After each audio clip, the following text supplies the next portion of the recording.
الرحمن الرحیم فَإِذَا قَضَيْتُمُ الصَّلَاةَ فَاذْكُرُوا اللَّهَ قِيَامًا وَقُعُودًا وَعَلَى جُنُوبِكُمْ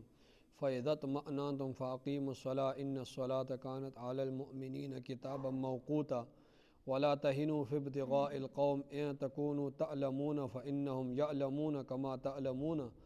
وَتَرْجُونَ مِنَ اللَّهِ مَا لَا يَرْجُونَ وَكَانَ اللَّهُ عَلِيمًا حَكِيمًا صدق اللہ العظیم۔ یہ دو آیتیں ہیں، اس کا پہلے ترجمہ سن لیں، اس کے بعد تفسیر۔ سب کو مل گئی یہ جگہ؟ 102 آیتیں ہوئی ہیں سورہ نساء کی۔ فَإِذَا قَضَيْتُمُ الصَّلَاةَ، فَإِذَا قَضَيْتُمُ الصَّلَاةَ، پس جب تم ادا کرو نماز کو، فَاذْكُرُوا اللَّهَ، تو ذکر کرو اللہ تعالیٰ کا، قیاماً، کھڑے ہونے کی حالت میں، وقعوداً، اور بیٹھنے کی حالت میں، وعلی جنوبکم، اور اپنے پہلوؤں کے بل۔ پس جب تم نماز کو ادا کر لو تو پھر ذکر کرو اللہ تعالیٰ کا، کھڑے ہونے کی حالت میں، بیٹھنے کی حالت میں، اور اپنے پہلوؤں کے بل۔ فَإِذَا اطْمَأْنَنْتُمْ، پھر جب تم مطمئن ہو جاؤ، فَإِذَا اطْمَأْنَنْتُمْ، پھر جب تم مطمئن ہو جاؤ، تو فَأَقِیمُوا الصَّلَاةَ، تو نماز قائم کرو دستور کے مطابق۔ فَأَقِیمُوا الصَّلَاةَ، تو نماز کو قائم کرو دستور کے مطابق۔ ان الصلاۃ، بے شک نماز، کانت ہے، علی المؤمنین، مومنوں پر، کتاباً، لکھی ہوئی، موقوتا، وقت کے اندر۔ بے شک نماز مومنوں پر لکھی ہوئی ہے وقت کے اندر۔ ولا تہنوا، اور تم سستی نہ کرو، فی ابتغاء القوم، قوم کے تلاش کرنے میں۔ تم سستی مت کرو قوم کی تلاش کرنے میں۔ ان تکونوا تعلمون، اگر تم زخمی ہوئے ہو تو فإنہم یعلمون، پس بے شک وہ بھی زخمی ہوئے ہیں، کما تعلمون، جیسے کہ تم زخمی ہوئے ہو، ٹھیک ہے۔ وترجون، اور تم امید رکھتے ہو، من اللہ، اللہ تعالیٰ سے، ما، اس چیز کی، لا یرجون، جس کی وہ امید نہیں رکھتے۔ وکان اللہ، اور اللہ تعالیٰ ہے، علیماً، جاننے والا، حکیماً، حکمت والا۔ یہ ان آیات کا ترجمہ ہوا، اس کی تفسیر سن لیں۔ دیکھیں کل آپ نے دو باتیں سنی تھی۔ پہلی بات، قصر کی نماز کے متعلق آپ نے مسئلہ سنا تھا کہ سفر میں قصر ہوگی، اور جو فرض نمازیں جو 4 رکھتے ہیں تو ان میں 4 کی جگہ 2 پڑھی جائیں گی، اور جو فرض نماز 2 ہیں یا 3 ہیں تو وہ 2 اور 3 ہی پڑھی جائیں گی۔ اور دوسرا مسئلہ آپ نے یہ سنا تھا، صلاۃ خوف کا مسئلہ سنا تھا۔ یہ دونوں مسائل آپ نے کل سنے تھے۔ ایک قصر کی نماز کے متعلق مسئلہ سنا تھا، اور دوسرا صلاۃ خوف کا مسئلہ آپ نے سنا تھا۔ آج اللہ رب العزت ذکر کے بارے میں ترغیب دے رہے ہیں۔ کس کے بارے میں ترغیب دے رہے ہیں؟ ذکر کے بارے میں اللہ رب العزت اب ترغیب دے رہے ہیں۔ فرما رہے ہیں، قرآن کی طرف دیکھیں، فَإِذَا قَضَيْتُمُ الصَّلَاةَ، پس جب تم ادا کر لو نماز کو، فَإِذَا، پس جب، قضیتم، تم ادا کر لو، الصلاۃ، نماز کو، تو فاذکروا اللہ، تو پھر تم ذکر کرو اللہ تعالیٰ کا، قیاماً، کھڑے ہونے کی حالت میں، وقعوداً، اور بیٹھنے کی حالت میں، وعلی جنوبکم، اور اپنے پہلوؤں کے بل، ٹھیک ہے۔ اللہ فرما رہے ہیں یہاں پر، اللہ رب العزت ذکر کی ترغیب دے رہے ہیں۔ دیکھیں ذکر تو ہر وقت محمود اور مقبول ہے، لیکن ذکر نماز کے بعد یہ بہت بڑے اجر و ثواب کا ذریعہ ہے، ٹھیک ہے۔ ذکر تو ہر وقت مقبول ہوتا ہے اور ہر وقت محمود ہے، اچھی بات ہے کہ انسان ذکر کرے، لیکن نماز کے بعد ذکر کرنا یہ زیادہ اجر کا کام ہے۔ تو اللہ فرما رہے ہیں کہ جب تم نماز پڑھ لو تو پھر اس کے بعد کیا کرو؟ ذکر کرو اللہ تعالیٰ کا،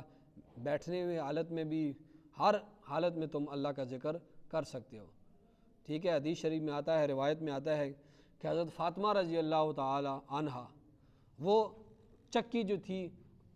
ان کے گھر میں جو چکی تھی، تو اس چکی کو اپنے ہاتھوں کے ساتھ جو ہے وہ اس سے دانے پیسا کرتی تھی، اس چکی کے ذریعے، تو اپنے ہاتھوں کے ساتھ اس چکی کو چلایا کرتی تھی، جس کی وجہ سے ان کے ہاتھوں میں چھالے پڑ گئے تھے۔ کیا پڑ گئے تھے؟ چھالے پڑ گئے تھے، اور ان چھالوں سے پھر پانی نکلتا، تو ہاتھ بہت جو ہے اس کی وجہ سے خراب ہو گیا تھا، تو حضرت علی رضی اللہ تعالی عنہ نے حضرت فاطمہ سے کہا کہ آپ اس طرح کریں کہ آپ رسول اللہ صلی اللہ علیہ وسلم کے پاس چلے جائیں، ان کے پاس اس وقت جو ہے غلام بھی آئے ہیں مال غنیمت میں، اور لونڈیاں بھی آئی ہیں، تو ان سے کچھ اپنے لیے غلام یا لونڈی لے لیں، آپ کام کر کر کے چکی کو ہاتھوں سے پیس کر آپ کے ہاتھ میں کیا پڑ گئے ہیں، چھالے پڑ گئے ہیں، تو یہ میرا مشورہ ہے۔ تو حضرت فاطمہ رضی اللہ تعالی عنہا وہ گئی رسول اللہ صلی اللہ علیہ وسلم کے پاس ان کے گھر میں، تو اتفاقی طور پر آپ صلی اللہ علیہ وسلم گھر میں موجود نہیں تھے، تو حضرت عائشہ رضی اللہ تعالی عنہا تھی، ان سے یہ ساری بات کہی کہ میں اس لیے آئی ہوں کہ آپ صلی اللہ علیہ وسلم سے یہ بات کروں کہ مجھے کوئی غلام یا لونڈی دے دے۔ انہوں نے کہا ٹھیک ہے، آپ صلی اللہ علیہ وسلم تو ابھی گھر میں نہیں ہیں، جب آئیں گے تو پھر میں کیا کروں گا، میں ان کو بتا دوں گی۔ یہ حضرت عائشہ جو تھی یہ عمر میں چھوٹی تھی حضرت فاطمہ سے، لیکن یہ ماں تھی اور وہ بیٹی تھی،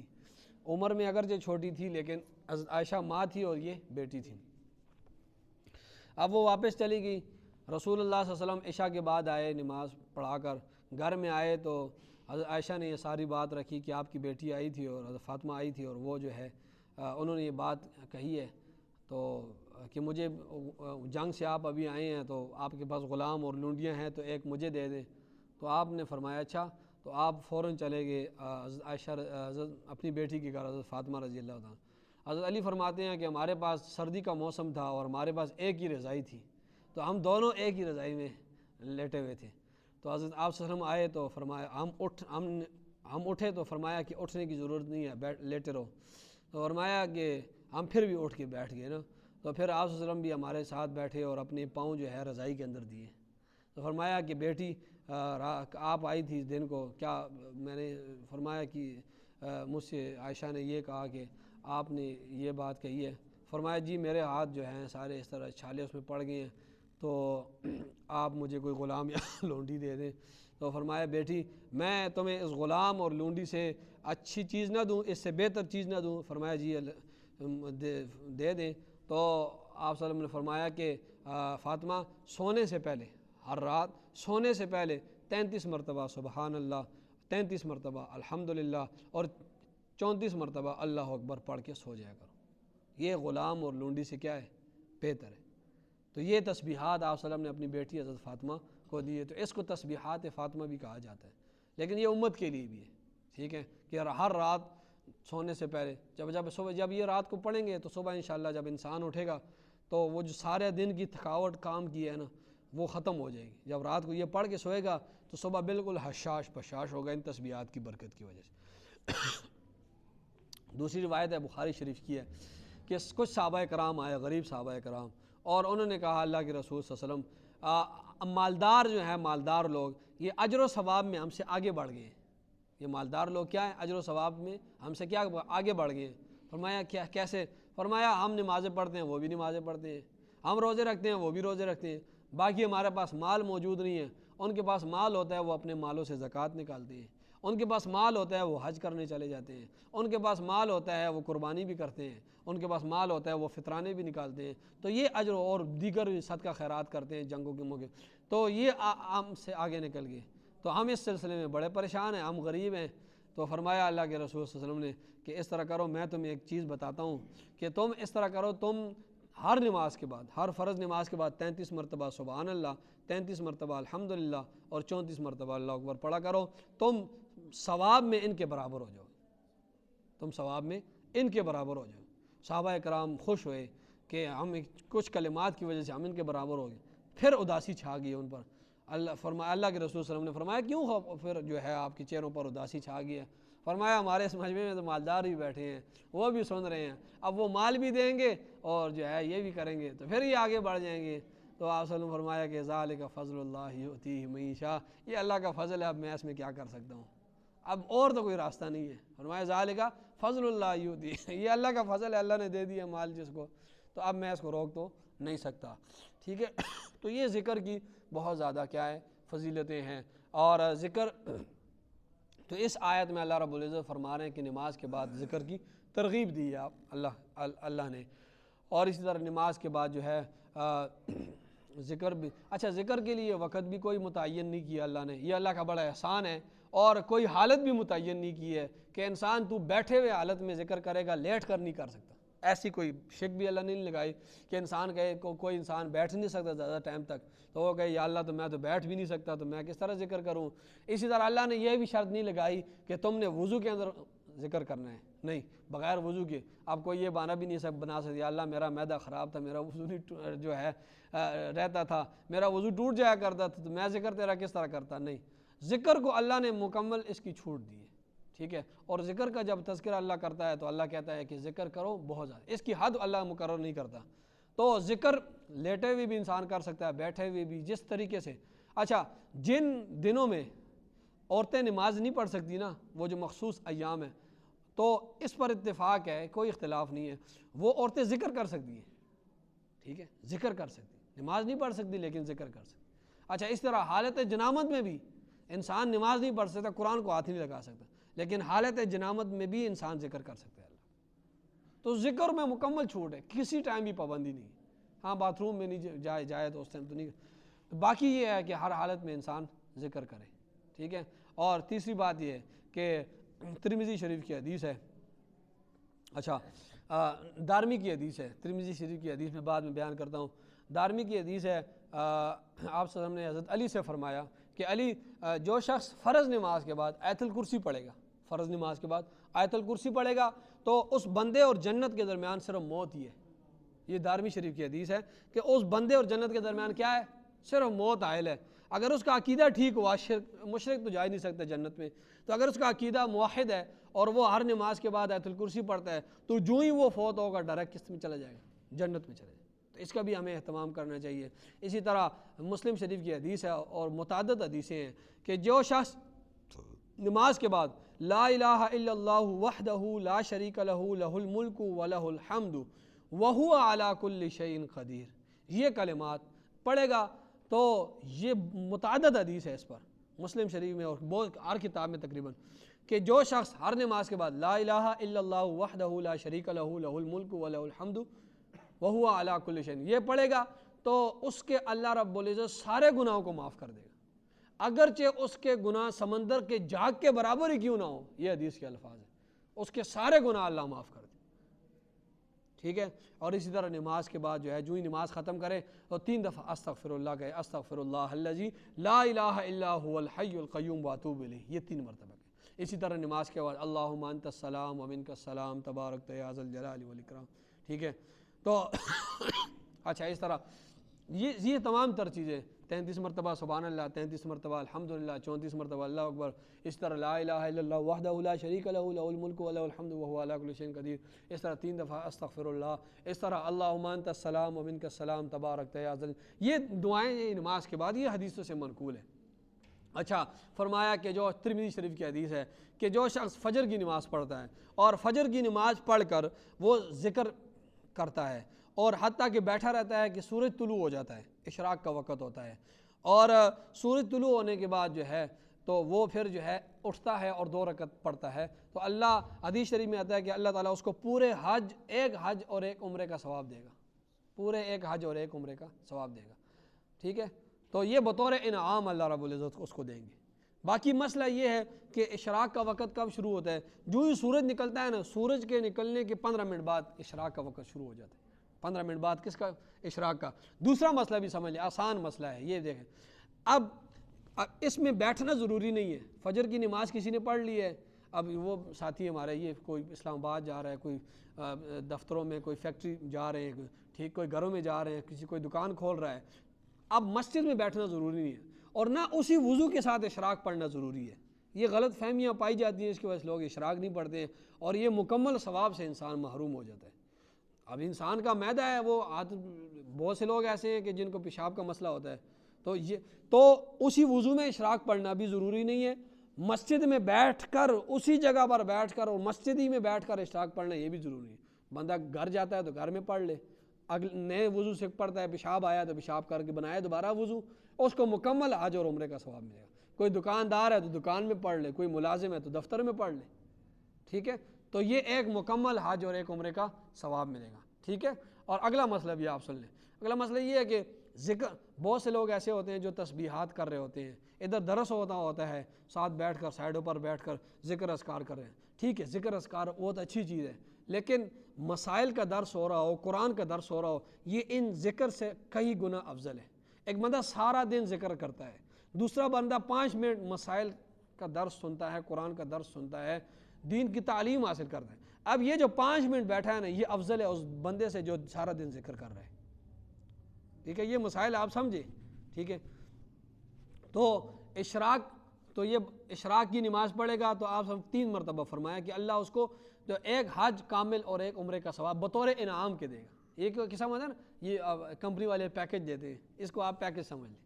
اچھا، اسی طرح فرمایا جو شخص مسجد قباء میں 2 رکعت نماز پڑھے گا اس کو ایک عمرے کا ثواب ملے گا۔ یہ ایک آپ پیکج سمجھ لیں اللہ کی طرف سے، ٹھیک ہے، یہ اللہ رب العزت جو ہے اس کو عمرے کا ثواب دے رہا ہے، کہتے ہیں فری اللہ رب العزت۔ اچھا، فرمایا کہ جو شخص سورہ زلزال پڑھے گا اس کو 15 سپاروں کا ثواب ملے گا، سورہ اذا زلزلت الارض زلزالہا، یہ بطور انعام اللہ دے رہا ہے۔ اچھا، جو شخص سورہ اخلاص پڑھے گا قل هو اللہ احد 1 مرتبہ، اس کو اللہ رب العزت 10 سپاروں کا ثواب دے گا،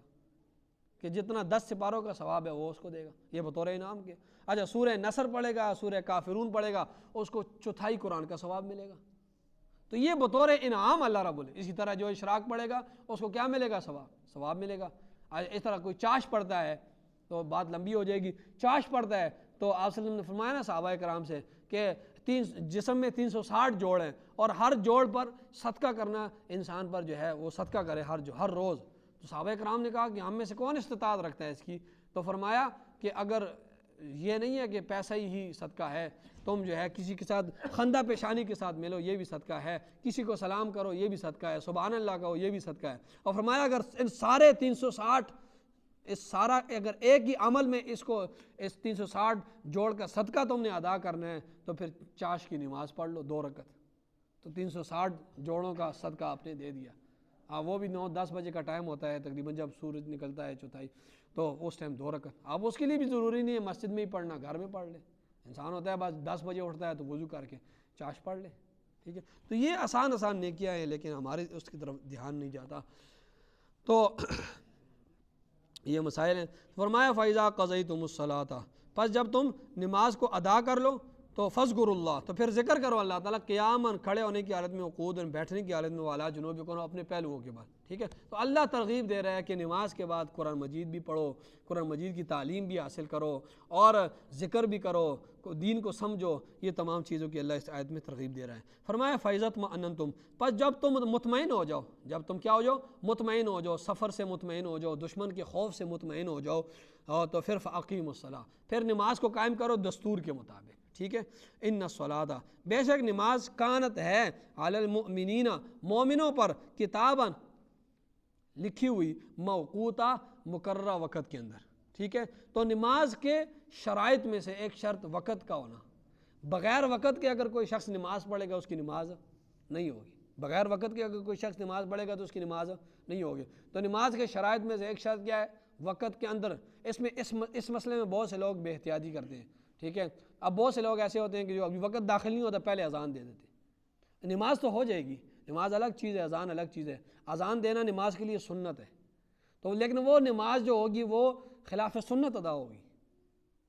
اب صبح کے وقت اس طرح اس چیز کا خیال نہیں کیا جاتا، بس دیکھتے ہیں کوئی مؤذن اکثر جو ہے وہ جاہل ہوتے ہیں، کوئی عالم تو نہیں ہوتے، باہر کان لگاتے ہیں، دیہاتوں میں زیادہ اکثر یہ، ابھی تو لوگ اب سب کچھ آ گیا گاڑیاں، اس کے باوجود اگر کوئی باہر کان لگاتے ہیں تو بس کوئی اذان دے رہا ہے کوئی بابا، تو بس یہ بھی اذان شروع کر دے۔ اب وقت نہیں داخل ہوا تو آپ نے اذان دے دی، تو اب جب یوں ہی نماز آپ پڑھیں گے تو وہ جو نماز ہوگی وہ بغیر اذان کی ہوگی اور وہ خلاف سنت ہوگی، ٹھیک ہے۔ تو اس کا احتیاط۔ اچھا، دوسری بات یہ ہے کہ بہت سے لوگ غلط فہمی کا شکار ہیں، اس بات کا غور سے، وہ یہ حدیثیں پیش کرتے ہیں بخاری شریف کی، اور ستہ میں حدیث ہے کہ آپ صلی اللہ علیہ وسلم بیماری کی حالت میں، آپ صلی اللہ علیہ وسلم بیماری کی، اب یہ غلط فہمی کا شکار ہے لوگ کہ بیماری کی حالت میں یا بارش کے وقت یا سفر میں 2 نمازوں کو اکٹھا پڑھ لیتے تھے، ٹھیک ہے۔ حدیثوں میں آتا ہے بخاری شریف میں، مسلم شریف میں، کہ آپ صلی اللہ علیہ وسلم بیماری کی حالت میں یا جب بارش ہوتی تھی یا جب سفر میں ہوتے تھے تو 2 نمازوں کو کیا کر لیتے تھے؟ ایک وقت میں پڑھ لیتے، ٹھیک ہے، 2 نمازوں کو ایک وقت میں۔ اب سوال یہ ہے کہ وہ ایک وقت میں کس طرح پڑھتے تھے؟ دو نمازوں کو ایک ہی وقت میں پڑھ لیتے تھے، وہ کس طرح پڑھتے تھے؟ سوال یہ ہے۔ تو اس حدیث شریف، ان حدیثوں کا مطلب یہ ہے کہ دو نمازوں کو ایک وقت میں پڑھنے کا مطلب یہ ہے کہ اب مثال کے طور پر ظہر کی نماز ہے، ظہر کا بالکل آخری جو وقت ہے نا، آخری وقت، تو آپ صلی اللہ علیہ وسلم ظہر اور عصر کی نماز پڑھنی ہوتی تھی، سفر کے لیے پھر نکلنا ہوتا تھا۔ اب اس طرح کرتے تھے کہ ظہر کے آخری وقت میں نماز پڑھ لی،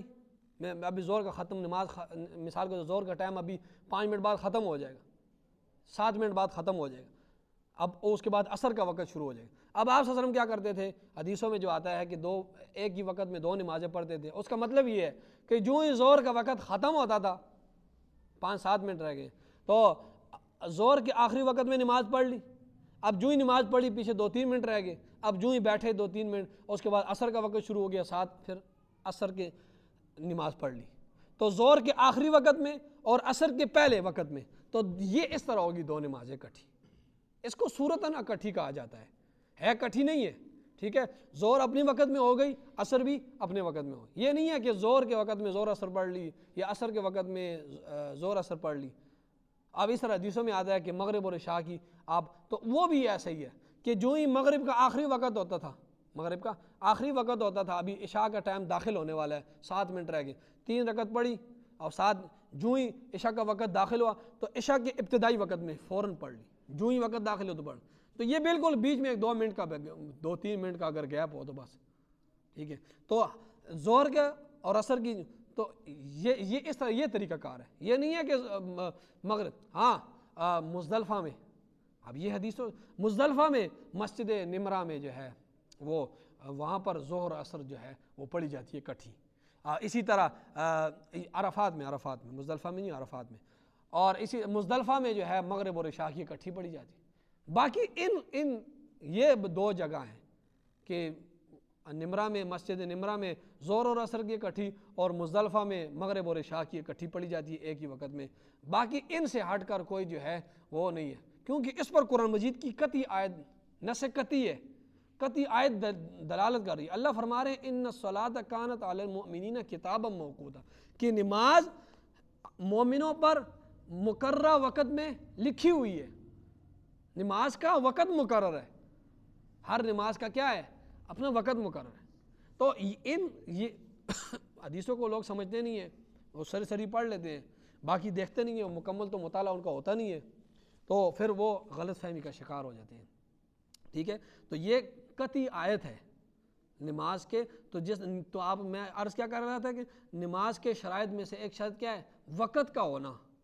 اور وہ ثابت کہاں سے؟ قرآن کے نص قطعی سے، آیت سے، کہ بے شک نماز کانت ہے علی المؤمنین، مومنوں پر، کتاب لکھی ہوئی، موقوتا وقت کے اندر،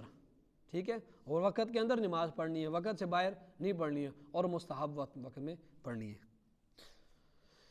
فرمایا ولا تہنوا، اور تم سستی نہ کرو، فی ابتغاء القوم، قوم کی تلاش کرنے میں، ٹھیک ہے؟ یہ اللہ کا حکم ہے کہ اگر کسی دشمن کا مقابلہ ہے تو پھر ان کے ٹھکانوں کو تلاش کرو، اور یہ جنگی حکمت جنگ ایسے ہی ہوتی ہے، ان کے ٹھکانوں کو تلاش کر کے ان کے ٹھکانوں کو تباہ و برباد کرو۔ فرمایا ولا تہنوا، تم سستی نہ کرو، فی ابتغاء القوم، قوم کی تلاش کرنے میں۔ فرمایا ان تکونوا تعلمون، اگر تم زخمی ہوئے ہو، ٹھیک ہے؟ جنگ میں زخم بھی لگتے ہیں نا، اگر تم زخمی ہوئے ہو فإنہم یعلمون، پس بے شک وہ بھی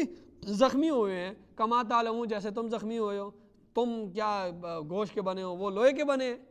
وہ بھی تو تمہارے طرف ہے، اگر تم زخمی ہوتے ہو جنگوں میں تو وہ بھی تو تمہاری طرح زخمی ہوتے ہیں، اور تم اور وہ برابر ہو نہیں سکتے، کیونکہ اللہ نے تمہیں ایمان کی دولت دی اور وہ ایمان سے محروم ہے۔ فرمایا وترجون، اور تم امید رکھتے ہو، من اللہ، اللہ تعالیٰ سے، ما، اس چیز کی، لا یرجون، جس کی وہ امید نہیں رکھتے۔ تم اللہ کے بندے زخم کھا کے بھی تم اللہ کی شہادت یا غازی بن جاؤ گے یا شہید ہو جاؤ گے، تو تم اللہ سے اجر کا، ثواب کا، جنت کی امید رکھتے ہو، اور وہ لڑ رہے ہیں اور ان کو ان چیزوں کی امید بھی نہیں ہے اور پھر بھی لڑ رہے ہیں۔ تو فرمایا تم تو آگے بڑھو، ترجون، تم امید رکھتے ہو، من اللہ، اللہ تعالیٰ سے، ما، اس چیز کی، لا یرجون، جس کی وہ امید نہیں رکھتے ہیں، وکان اللہ، اور اللہ تعالیٰ ہے علیما، جاننے والا، حکیما، حکمت والا۔ آمین۔